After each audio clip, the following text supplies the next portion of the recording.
Welcome, fellow mortals, to episode 4 of MJ Pankey Reads.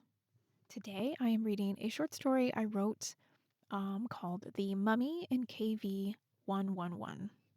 This is about a archeological dig which unearths a mummy and finding out what happened to him and the repercussions of this discovery across time. I hope you enjoy.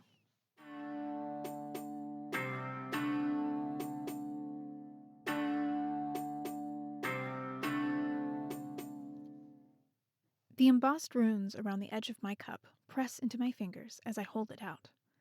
A slave pours red wine from a clay jar. Beads of perspiration form on his bronze brow under my scrutiny, and a smile spreads across my face. The slave straightens the jar, positions it perfectly at his center, and steps back, keeping his head bowed. I peer into the goblet and breathe in the aroma of grapes and age. The gold rings, inlaid with jade and turquoise, clink on my fingers as I wave the slave away and settle back against my velvet cushion. Before me, 7 dancers of all shapes wave their arms, lift their legs, and bend their bodies. They are naked except for jade belts with tiny bells around their hips. I lick my lips and take a long swig from my cup. Wine swishes across my tongue. Which one, or ones, do I want at my bed tonight? The dancers stop twirling across the floor and dance in place, raising their arms upward, embracing the focal point of their circle. They shake their hips so that the bells clamor and their bare flesh jiggles before me, ever more enrapturing. Why wait? I raise my hand, poised to snap my fingers and demand their attention. All of them. Father! I lower my hand. My son of 6 harvests barrels toward me from the balcony, clutching something in his hands. A wild and excited look is on his face. I can't help but smile. Father, look! He skids to a stop before me, breathless. He's staring intently at his hands, slowly opening them and peering inside. In his excitement, he has forgotten that I can't see through his eyes, and a laugh rolls off my lips. I can't see it, Ababe. Ababe corrects himself and twists around so I can see the tiny scare beetle he has found. Mildly alarmed, I remove his hand for a detailed inspection. Satisfied it does not appear aggressive, I pat him on the head. Beautiful, Ababe. What are you going to do with him? I want to keep him. I can put him in a jar. I refrain from telling him that it will likely die. Ababe's happiness, even if only fleeting, is worth 1,000 beetles, and it will be a fitting way to teach him about responsibility and death. I shrug. A fine idea. You should show your mother. Ababe closes his hand around the insect and hurries away to the other side of the palace to find his mother, my beautiful Queen Delale. The music has stopped, and the dancers are still. Sly looks on their flushed faces. Beads of sweat trail down their breasts and across their navels. A stirring down my body probes me to shift in my seat. I raise my hand and snap my fingers.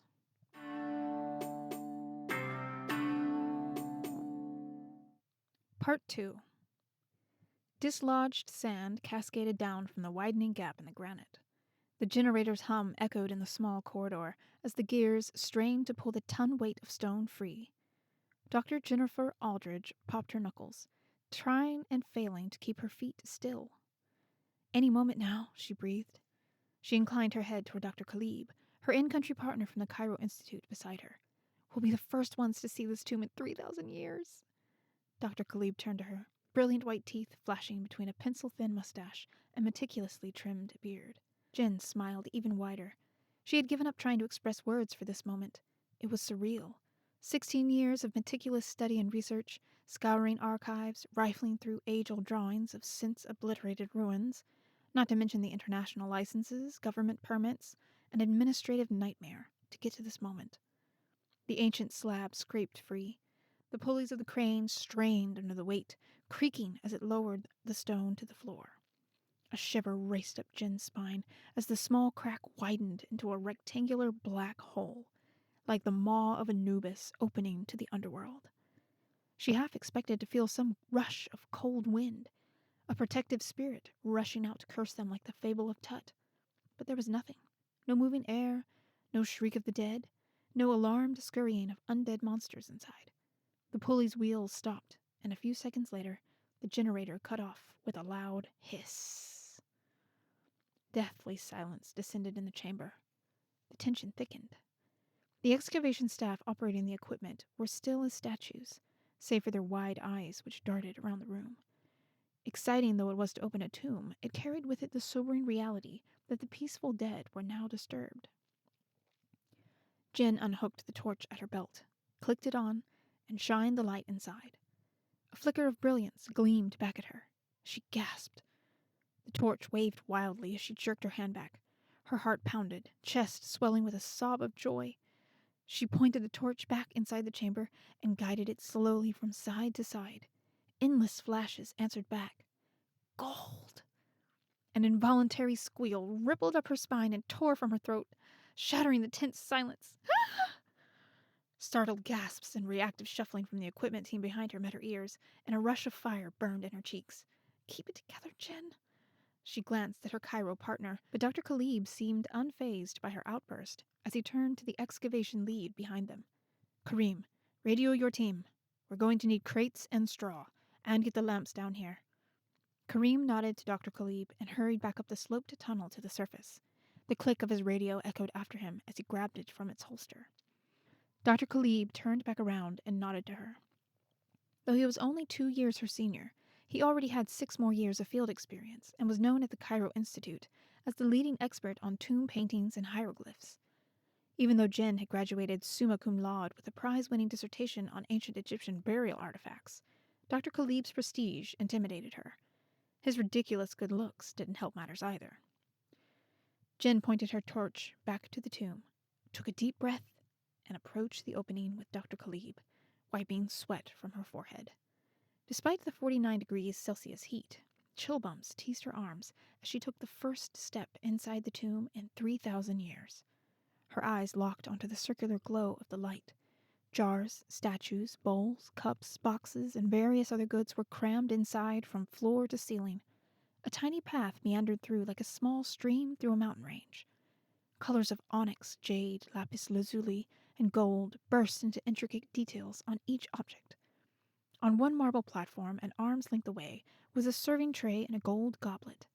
Jen leaned closer to make out the runes etched into the rim. Protection, immortality, favor of Ra. Dr. Aldridge. She tore her eyes away from the goblet and followed Dr. Khalib's gaze to the walls, where his torch illuminated the cartouche that had haunted her dreams for over a decade. Pharaoh Kafkare. Looks like your hunch was right. Khalib flashed her another perfect smile. In the 16 years since beginning her obsessive research, a nagging doubt had lurked just beneath the surface of her resolve, echoed by dozens of colleagues through the years. Pharaoh Kafkare is a myth. You'll never find him. He's probably already been found and labeled unknown mummy number something obscure and is resting in a cardboard box on a shelf. They were all wrong. Tears blurred her eyes. I found him. The massacred pharaoh of legend.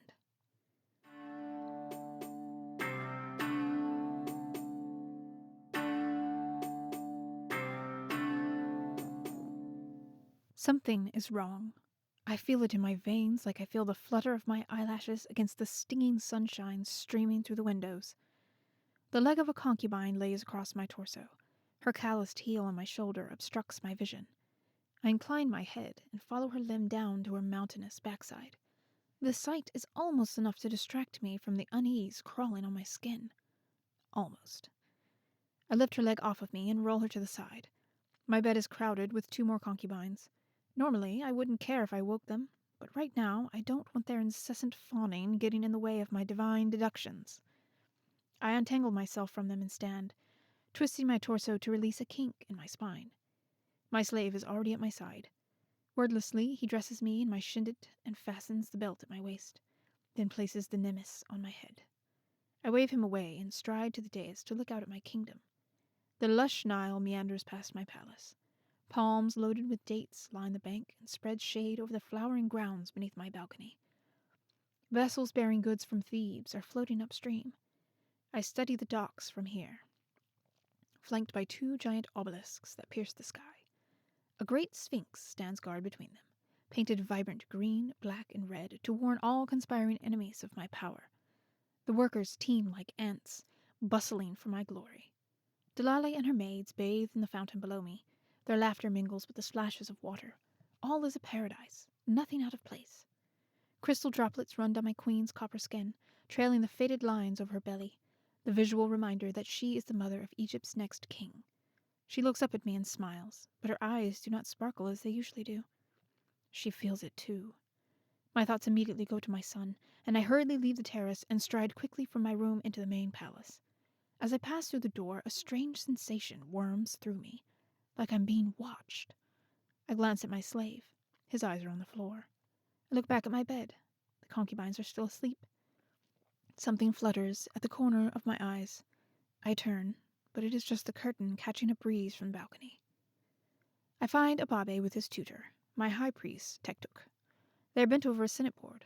Ababe's knuckles are pressed against his cheeks, stretching his lips across his face in concentration, revealing the gap in his front teeth. Tektuk lays back on a pillow across from him and elevates his knee, twisting a reed between his fingers and smirking in triumph.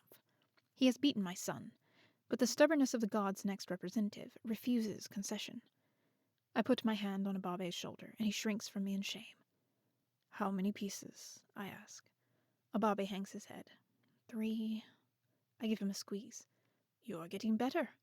Last time it was 5. Ababe looks up at me, a small, hopeful smile on his reddened face. A crash from behind me startles us. I clench my fists and whirl around. Through the arch, one of my senior officials stands over a prostrated slave. A gold serving tray is upside down on the floor. Dishes and food are scattered, and a crimson pool of wine is slowly spreading in all directions from a cracked jar laying on its side. I will have both of their heads for this.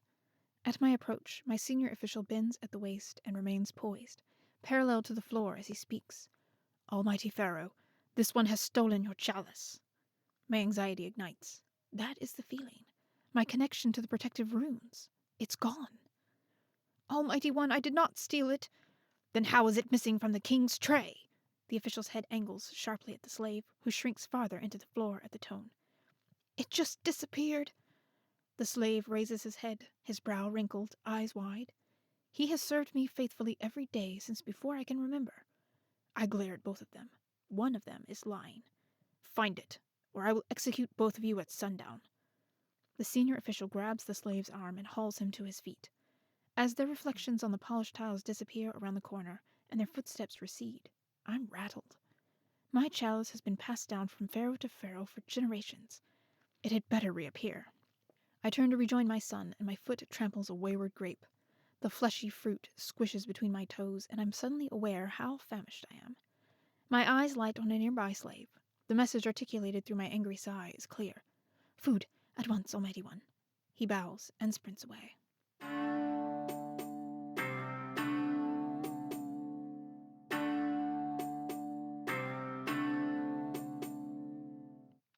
Part 2. Jin shoved the metal prongs of the plug into the thick orange extension cord. Light burst into the last dark corner of the room, revealing more mountains of treasures, chariots and extra wheels, boxes, furniture, statues of humans and deities in various sizes, and a door leading to a fourth room.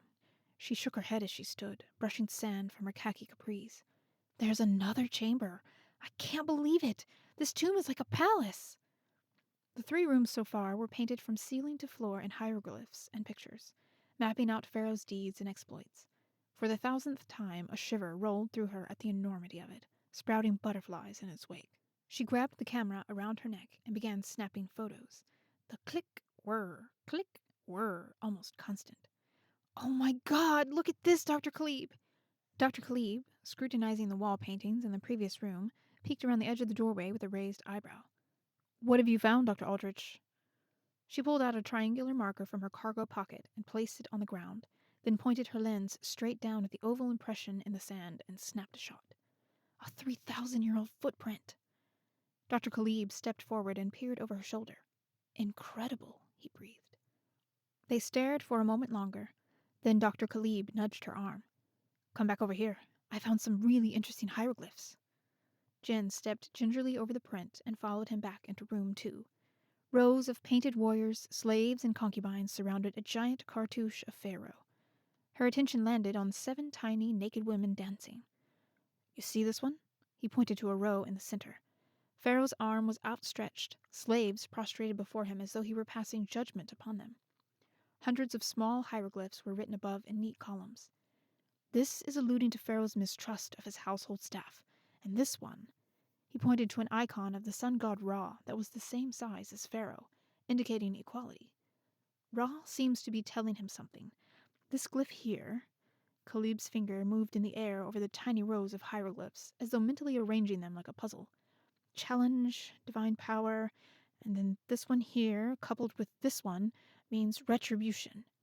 So, someone is challenging Pharaoh's power? Mm-hmm. Does it say who? Khalib shook his head and folded his arms across his chest, his deep brown eyes flitting back and forth. Not exactly. He pointed to the prostrated slaves. These are definitely the targets of suspicion, but... He captured his bottom lip in his perfect teeth, his eyes narrowing. Jen could almost see the wheels spinning in his brilliant mind, weaving together the picture. She was becoming breathless in suspense. But they're not the ones. It's someone else. The story continues behind this mountain of treasures right here. I can't see what happens until it's moved. Jin's shoulders slumped in disappointment. Only legends existed of what had happened to Pharaoh Kafkare, most of them as wild as alien stories. She didn't think she could wait another second to learn the real truth. Dr. Khalib chuckled beside her, startling her from her trance. Don't look so sullen, Dr. Aldridge. You won't have to wait much longer. He lifted up his torch and clicked it on. Want to see what's behind door number 4? Jin's spirits lifted immediately. She grabbed her torch and followed, carefully weaving through the narrow path of royal accoutrements. As they neared the 4th room, Jin sensed something different about the pure blackness of the rectangular cutout. There were no sparkles of gold flashing back at them. It was just a void. Dr. Khalib pointed his light inside. A vibrant painting appeared in the beam of light. The white eyes of a pharaoh's large figure glared at them. Dr. Khalib moved his light slowly to the left and found a sharp edge, and followed it up to a corner. It was an enormous box. A sarcophagus! Jen whirled her light across it, illuminating the paintings and hieroglyphs. It's him! She swept her light up to the ceiling and side to side around the entrance. It was silly, but Hollywood had imprinted the fear of booby traps. No spikes or tripwires, but there was something else shocking on the left side of the funerary chest. There's another sarcophagus, Dr. Khalib breathed. He jerked his light to the right side of the room. And another one. 3? Jen hugged her arms close to her near-bursting chest. My name will be in the history books forever for this. Dr. Khalib gingerly stepped inside the dark room, eyeing his footing carefully and scanning the corners and ceiling. This chamber was smaller than the other 3. The paintings lining the walls were sparse, with only a few columns of hieroglyphs above them. Jen thought it looked rushed and unfinished. There was no treasure, only the 3 rectangular sarcophagi. Jen inched closer to her partner, scrutinizing the inscriptions on the lids of the center sarcophagus, waiting for him to confirm the identity. Pharaoh Kafkare. Jen breathed in, a half-gasp, half-squeal. And who do these belong to? Dr. Khalib turned around to face the one on the left. This one is small. He leaned over the lid, tilting his head to more clearly see the hieroglyphs. It's his son. Ababe. Jen sobered, flitting her light between the coffins. She could see the obvious difference in size now, at least 3 feet shorter. Just a child. And the other? Dr. Khalib maneuvered around to the coffin on the right, almost the same length as the pharaoh's. He brushed his hand over the lid, scraping away a thin layer of sand and dust. After a moment of contemplation, he looked at her. Queen Delale. Jen stared at them. It wasn't uncommon for families to be buried together, but there was usually blatant evidence that the mummies had been placed at different times. These 3 seemed as though they had been here together all along, and the unfinished appearance of the room suggested untimely deaths. What do you think happened? Dr. Khalib shook his head. By the looks of it, his whole family was massacred along with him. Whoever buried them would have wanted to maintain the image that the pharaoh was a god, so whatever story we uncover on these walls may not be completely accurate to the true events. Jen's determination stirred. They would want us to expose the truth. Their story has been buried too long. Dr. Khalib smiled. Let's set the record straight, then. What is going on? Delali has me cornered in my chamber. My heart hammers at the look on her face. Her brows are knitted, her eyes wide beneath, fists clenched. To anyone else, she would appear furious, but I know it is fear. It riles me. I step toward her and reach for her hands. They are shaking. What has happened? My bracelets are missing. The slaves denied taking them, but no one else has been in my rooms. I squeeze her hands. Then we'll execute them one by one until they turn up again. This defiance will not stand. Her eyes flicker, searching mine, then darken into something that shakes my core. Vulnerability. I feel violated. She stares down at our hands, disentangles from me, and raises her palms to look at them as if the answer is somewhere in the fine lines. Like someone is watching me, threatening me. I cradle her soft cheek in my hand, a desperation to erase her pain swelling inside me. We are gods. The one who dares to do this will die. Even as I say it, an inkling of doubt stirs within me. Gods do not fear. Gods know all. I know this person will be found. Do I? I feel my control waver. The unfamiliarity steals my breath. Delale focuses her attention on me, and I know she sees more than I want her to. Tears spill down her cheeks. I smooth them away with my thumb. We are gods, Delale. That is the end of it. She seems to snap back, her shoulders square, chin lifts. She brushes my hand away. One by one. She takes my arm, and together we stride from my chamber. The faces of my slaves, many of them loyal to me since I was a baby, float into my mind as we make our way to the antechamber. Which one has betrayed us? We enter the main palace. I snap my fingers at Tektuk. Assemble the slaves. All of them. The breeze drifts through the open doors. On one of the couches sits Ababe. He is moving the pieces around on the Senate board by himself. Ababe. Eyes still glued to the board, he reads the tone of my voice that commands his presence and stands, moves one final piece, and then hurries over to me. This will be an important lesson for him, that no one will question our authority and live. Within minutes, every slave of the palace is prostrated before us. I see the one accused of stealing my chalice. My anger flares that my threat to end him has not been taken seriously enough to produce the missing relic. There is a fool among you who dares to toy with their gods. They tremble, but keep their faces to the floor. I am merciful. Return what you have taken, and you will be forgiven. Silence lingers. I motion to Tektuk. Search their quarters. Tear them apart until the items are found. Tektuk bows and waves to the guards to follow him. I nudge my son toward him. Go with him, Ababe. You will tell me where my chalice and your mother's bracelets are found. Today, it is your word that brings judgment and death. Ababe blinks up at me with a mixture of confusion in his bright eyes. Go. He runs off after the high priest. My chest swells at what this moment means for him, his first exercise of divine power. My queen and I are still and silent like statues as we wait.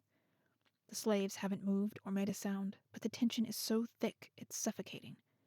The scent of sweat mingles with the saltiness of the Nile, carried on a breeze inadequate to combat the rising temperature of the room. Moisture gathers on my upper lip. Where are they? When my high priest returns, his face is contorted in an unsettling expression. His steps drag, his shoulders sagging. This is not the stride of a man who has accomplished a successful mission. This is the look of a condemned man. Delale's hand grips my bicep, nails digging into my flesh. Her whisper is harsh in my ear. Where's Ababe? Tektuk flinches and falls prostrate before us. Almighty One, forgive me. Speak! My distressed queen, my inhibited power, my fear, they seize me at once, filling the cavity of my chest. The word roars out of me like a wounded lion. Speak! The high priest cowers, pressing his face even closer to the floor. Ababe, he disappeared. My blood freezes. Delale gasps shrilly in my ears. While we searched the rooms, I turned and he was gone. We looked everywhere. He raises his head to look at me with wide, tear-filled eyes. Ababe has been taken. My lungs tightened. I can't breathe. This isn't real. I look out at the slaves. They're fidgeting now, and it's that moment that I realize what is happening. I've been a fool not to have seen it. I only hope it is not too late to save Ababe. Slaves, rise. Subdue the high priest. The slaves stagger to their feet, purple from having been in a position so long the blood has drained from their legs, but they do not falter at my command. They gather in a circle around Tektuk and seize him. He looks at me with wild eyes. Almighty One, I swear I had nothing to do with this. I grab his chin, digging my nails into his cheek like an eagle's talons. The slaves are all here, Tektuk. Do you think we are fools? Tell me where my son is. Tektuk shakes before me. I know not, Almighty One, I swear. Delale's fingers press deeper into my arm. Her fear threatens to consume me, but I refuse to succumb to the thought that Ababe has been harmed. We will find him. Tektuk will talk. I will personally ensure his confession.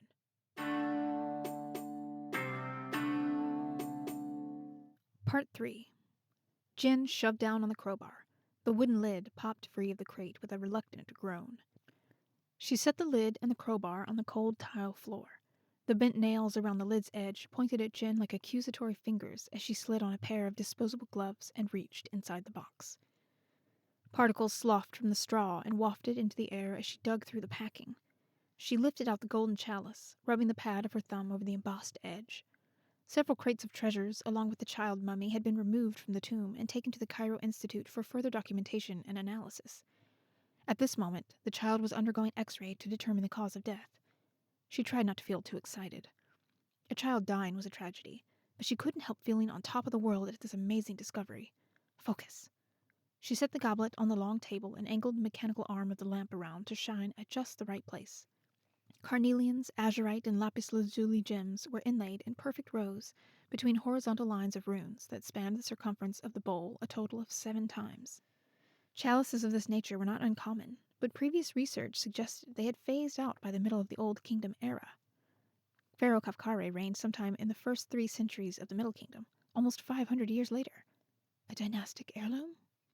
I could write a dissertation on this one chalice.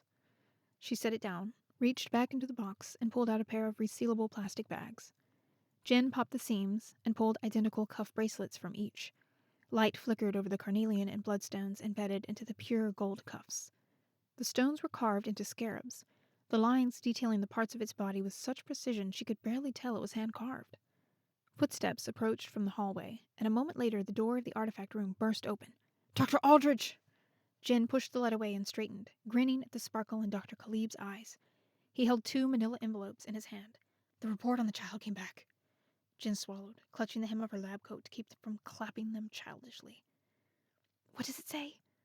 "I haven't opened it yet. I thought we should do it together." Jin doubted that she would have had such restraint. There was only one squeaky-wheeled chair hiding in a corner of the room. The rest of the chairs had been borrowed for an impromptu conference down the hall. The woven fabric seat was worn through around the edges, exposing a foam cushion that was missing huge chunks. Khalib pulled it over to the desk and motioned her into it, then knelt on the ground. His torso was long enough that he was almost level with her when she sat down. Jin flicked the elevator handle of the seat. It hissed as she lowered herself the rest of the way to eye level. A brief smile passed between them, and then Dr. Khalib pinched the metal closure and opened one of the envelopes. Jin was getting breathless. Several pages paper-clipped at the corner slid out under the lamplight. Arabic handwriting scrawled across the fields on the front page form. "Full body scan was completed," Dr. Khalib read. "Perfectly preserved, true mummification through insertion point on the left side of body. Confirms Middle Kingdom dating. Pre-mortem trauma to C3 and C4 vertebra resulting in near total separation. Most likely cause of death." Jin's insides twisted. Oh my God. He was murdered then. They waited in silence for a while, neither wanting to turn the page, both dying to. Finally, Dr. Khalib pulled the paperclip from the corner and set the front page aside. A high-definition photograph of the child mummy was before them, still wrapped in burial linens, yellowed with age. The next few pages were prints of the X-ray, revealing the fatal wound in the neck. Jin's eyes stung. "That's terrible." Dr. Khalib just nodded, then straightened the stack, returned the clip to the corner, and slid the papers back into the envelope. "They're removing the female and pharaoh mummies from the tomb tomorrow." "So soon?" "When they handed me this envelope, they said the Institute has put everything on hold for this project. They're expediting everything. Also," he held up a finger and tapped the second manila envelope with his other hand, a mischievous glint in his deep brown eyes. "These are pictures of the tomb paintings and some notes I made." Jin scooted closer to the edge of her seat as Dr. Khalib pulled several printed pages of tomb paintings onto the desk.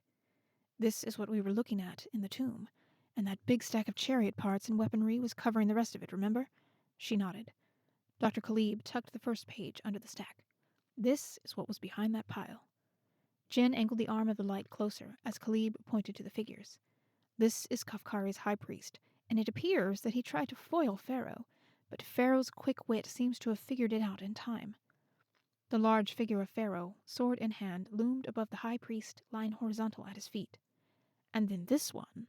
Dr. Khalib slid out the third page. You see Ra here? He is transcending Pharaoh, his queen, and his son into the afterlife as reward for slaying the treacherous high priest and maintaining the purity of their worship.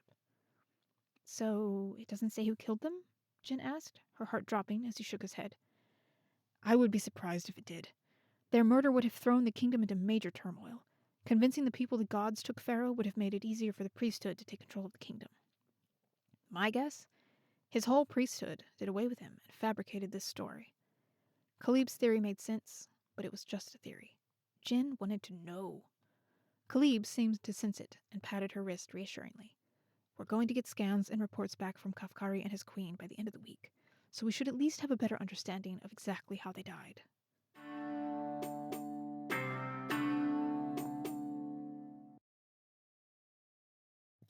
Blood creeps across the prison floor, soaking through my braided sandals.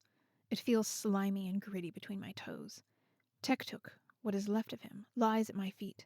Viscous fluid slides down the blade of my sword and drips into his vacant eyes.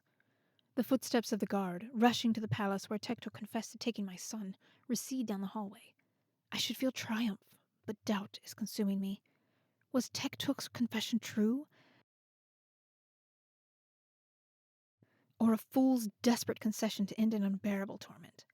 My trembling fingers tighten around the leather hilt of my sword as I leave the dungeon and make my way back to the palace, to my queen. What do I tell her?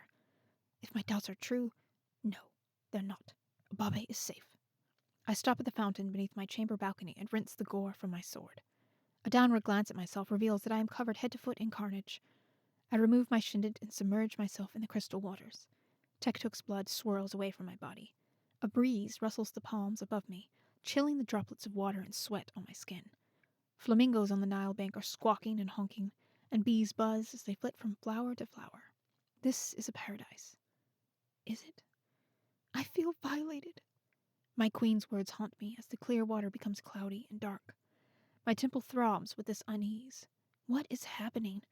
Where is my son? Will my guards really find him unharmed? A tightness in my chest steals my breath, chokes me. Water falls from my eyes. Tears. I splash cold water on my face and get dressed. The bath has cleansed me, but I do not feel refreshed. I feel drained, dizzy. I want this nightmare to end. I pick up my sword and return to the palace. Delale is pacing the throne room, clutching a small jar in her hands. Her head is high, shoulders straight, composed. She stops when she sees me, searching my face for a sign of victory.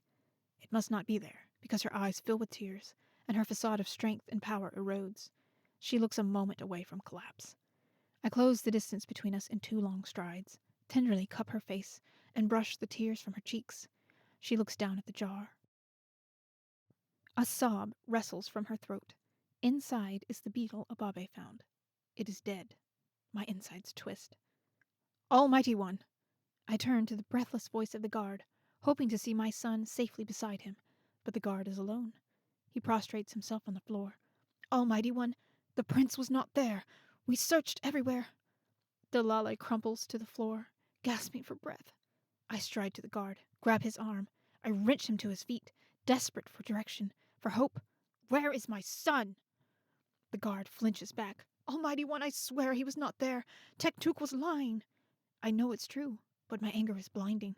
I want answers, not excuses. I want my son. I thrust my sword into his stomach, but it's just my fist. My sword is not in my hand. The guard doubles over, sputtering. Where is my sword? I don't remember setting it down. I whirl around to Delale. Delale is not there. The place where she crumpled, clutching Ababe's little beel jar, is vacant. A wave of nausea threatens to overthrow me. Frantic, I look up and down the hall. Whirl around. The guard's eyes are petrified. Before I can speak, a strength like I've never experienced drives me to the floor, lays me out on my back. I look, but there is no one above or around me, no one who could be doing this. I scream at the guard. Do something! He takes a hesitant step toward me, But before he reaches me, he seems to evaporate like water in the midday sun. His features blur and fade until he is simply gone. My lungs burn for air. I can't move. I feel my body vibrating with my scream, but my ears hear nothing. I am paralyzed. Is this the work of the gods? Ra! I can't verbalize it. My tongue is trapped inside my head. This is it. Whose is that voice? His words are strange to me. His language unfamiliar. Has my palace been invaded? But I don't hear the clash of swords, no groans of the dying, no screams to mirror the panic wrestling inside me. Pharaoh's last journey. A woman answers him. I can't see her either, but she sounds proud and triumphant. They think they have conquered me. My blood bubbles in my veins. My sinews strain against this unseen force. If I can just break free, I will strike them down. But I can't break free. I am trapped. A beetle in a jar. The palace walls melt around me and blur into a colorless smudge. I'm in motion, but how can that be? In this stasis, I lose sense of time. I long for tears to carry this pain and despair from me, but I cannot. Where is Ababe, my only son? Where is my queen, my beautiful goddess? Do they share this torturous fate? My chest burns that I do not know, that I may never know. Well done, Dr. Aldridge. That voice again. Through a haze, like a heavy rain, I see the silhouettes of two figures towering above me, watching me. A bright white light shines behind them. Are they gods? Demons? Has Anubis weighed my soul and found it wanting? Same to you, Dr. Khalib, his queen answers. His story has been buried for so long, and now it's all out in the open, the record straight after 3,000 years. My colleague let me know that the Institute is pushing for the exhibit to open by September. That's really fast. Will everything be ready by then? We'll be ready. Everything from the tombs will be on full display along with him. The glory of Pharaoh Kafkari for the whole world to admire. I think he would be pleased. Despair settles upon me. There is a void in my veins where my power once surged. My divinity bled dry like the land in drought. My glory is desecrated. The eyes of my conquerors watch me from above as I wait for the final blow that will end this torment. I crave it. What are they waiting for? Something doesn't feel right. It's as if... Do they even see me? The blow doesn't come. My hope for a final end slips away as the figures turn and leave my field of vision. Their voices fade until there's nothing but silence, and I am left alone.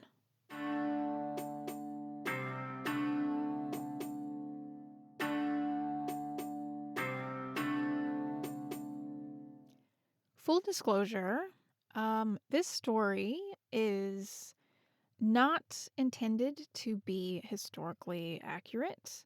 This is a purely philosophical piece.